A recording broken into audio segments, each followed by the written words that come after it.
The future king and wife Kate, Duchess of Cambridge, met with Mr. Brown, a pro-unionist politician, during a visit to Scotland last week.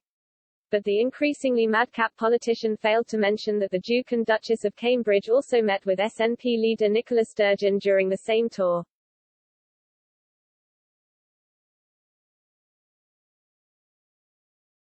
Mr. Salmond, who created the Fringe Alba Party after falling spectacularly out with the SNP, even accused pro-UK leaders of unscrupulous unionist desperation by trying to recruit the royals to campaign for staying in the United Kingdom.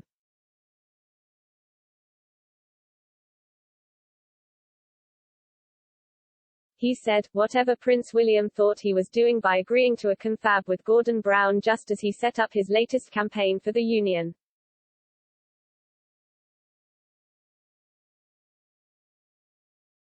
We should have no hesitation in seeing from that meeting, unionist preparation for attempting to persuade a constitutional monarchy to intervene in a constitutional debate which should be left to the people.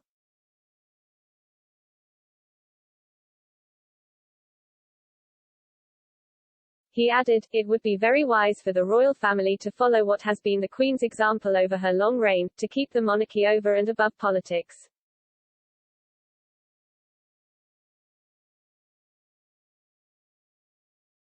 And it would be foolish to have a situation in which it can be said that the monarchy is involved in the Scottish constitutional debate.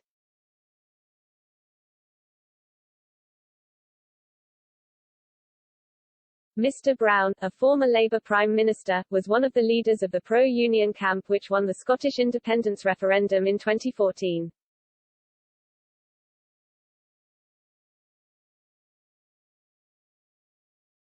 During their meeting William, 38, and Kate, 39, sat down for private talks with the former Prime Minister and his wife Sarah at the Queen's official Edinburgh residence during the final day of their royal tour of Scotland.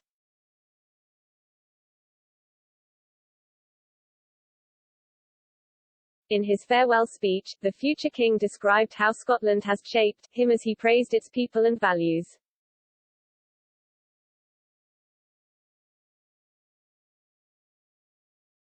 He made no mention of politics and adopted a decades-old approach maintained by royalty of staying strictly neutral in all matters political.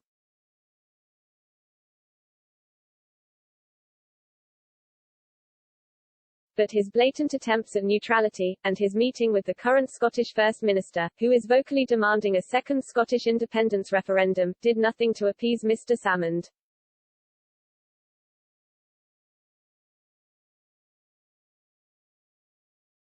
He ranted. Back in 2014, David Cameron made a last-ditch desperate and failed attempt to drag the Queen into politics.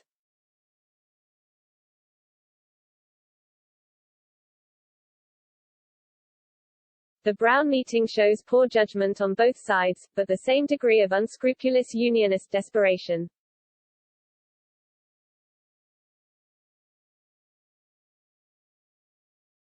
The independence team should take note.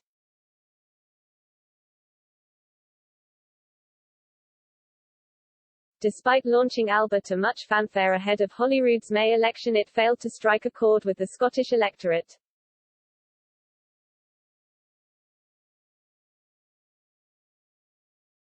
It won no MSPs in the poll and its only two sitting MPs defected from the SNP.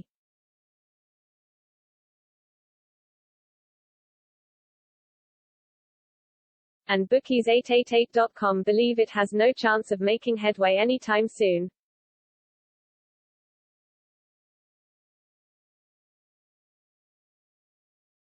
Ms. Sturgeon's SNP, once led by Mr. Salmond, meanwhile maintained its lead as the largest party in Holyrood, although it came short of an overall majority in the Scottish Parliament.